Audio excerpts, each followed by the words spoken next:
In this video, you will learn step by step how you can connect Spotify to your Discord and show what you are listening to on your Discord profile. So the first thing that we need to do is head over to Discord. So once we head over to Discord, you want to click on your profile picture in the bottom right hand corner.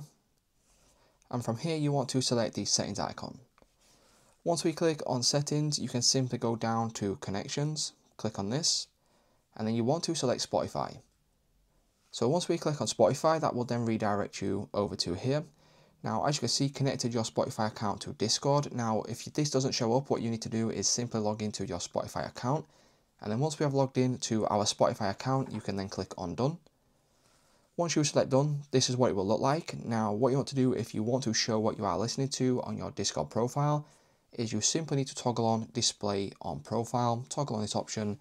And then once we toggle on this option, every time you listen to a song or a podcast, this will then be displayed on your Discord profile.